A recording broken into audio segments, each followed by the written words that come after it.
Hi, beauties. Oh, I'm so excited today. I get to sit here with Maggie. And as you guys know, the theme for the whole month of January has been listening. And I don't know what the healers want to talk about. I'm like just we're recording these calls together. And I'm like, what are we going to talk about?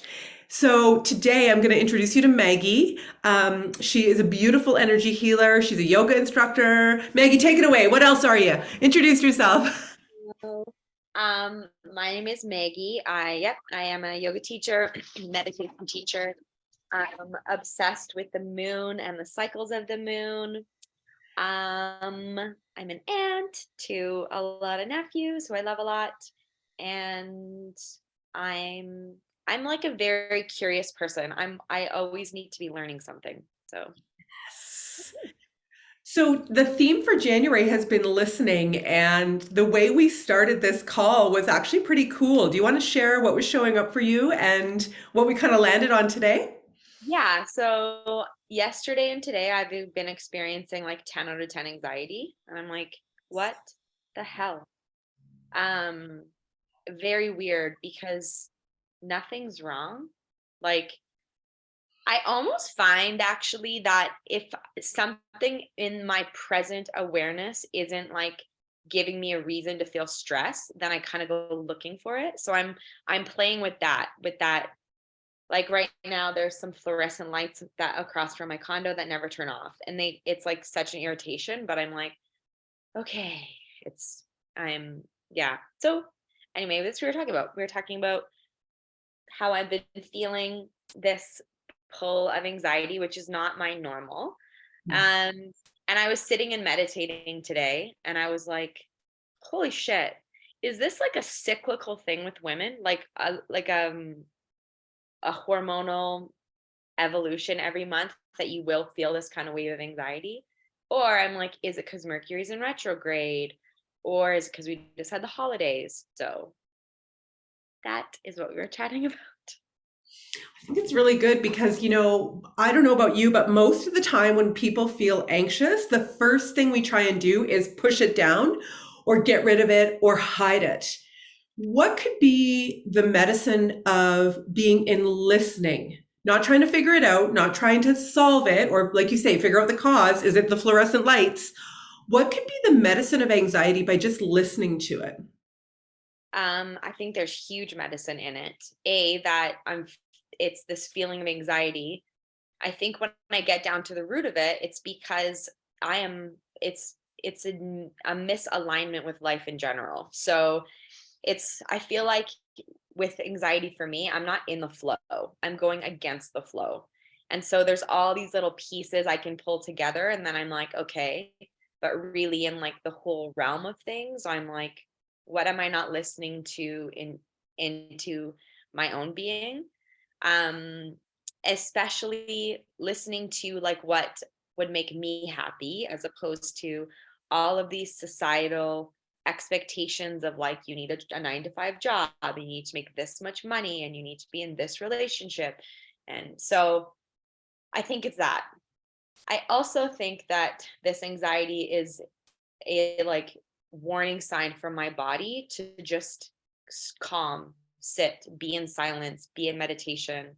um yeah, so it's it's when can kind of tap into that stillness or that allowing, that being as opposed to doing, then I'm like, oh, okay, everything will be okay. I love that you said that. I think I put a post up this morning of something about often how the right choice is the hard choice. And I don't think we actually, as people, are taught how much energy it takes to live life wrong. And it's not that you're doing anything bad. You're not stealing or, we're not talking about that. We're talking about exactly what you're saying, the right job, the right relationship. You got to buy a house by this age. You got to have your baby by this age. Do you have a master's degree? Like whatever these external things are. I think we spend massive amount of energies chasing the wrong things. And Yeah. that's what leads us to the root of anxiety. Yes. Mostly too, because I think anxiety is so tricky because you're like, I've done everything right. Why do Mhm. I feel like shit? Mhm. Yeah. And you're like, wait, Yeah. I'm doing the right things. Yeah. And it's kind of interesting. So last week was Christmas, and I was sleeping for like 10 hours every night. I was not doing my morning practice with my teacher, I was just like, how the hell am I going to go back to waking up at 5:30 every day? But then the second a Monday hit, I was awake. I was totally fine. So it's like honoring these cycles, and that sometimes it will just feel like, oh, this everything feels gross right now, but yeah. Cool. Yeah. Yeah. So what's your homework for people? How do we help people? Because we all have periods of anxiety, and we all have periods of anxiety that we don't even know why we're anxious. So what's a tool, what's a tip, what's a technique that you can give to people so that they can like take away and make this sort of a little more meaningful, or not just be engulfed in it and drowning in it? Because that's what happens to me, I know anyway. Yeah. Well, I mean, for me this week, my benefits just restarted. So I'm like, I need to book an appointment every single day. And I'm like scrambling to fill my calendar so that it's like I get the value out of all these things that are in my life. And I'm like, maybe the medicine is just it's shutting down and going inwards and finding what makes sense for you. So my anxiety right now could be a hormonal anxiety, because I know that that's a thing from the 900 period books I've read. It could be because Mercury's in retrograde. So I guess it's finding, maybe sitting in this truth, dropping in, doing some like tapping on your sternum to really anchor in, and then just asking yourself, like, what's true for me? What is bringing me this sense of dis-ease in the body? And then meditating on it. um, and I find there's two ways to meditate on it. You can meditate on it as in, okay, what is the worst thing that could happen? And kind of like let yourself go down that spiral. And then you get to this realization that like, oh, I would still be okay. Or if that, I think that can actually bring on more anxiety. There's a Thich Nhat Hanh meditation where he talks about, it's called What's Not Wrong. And he asks people to sit and consider what it feels like to have a toothache. Because when you have a toothache, it's all you think about.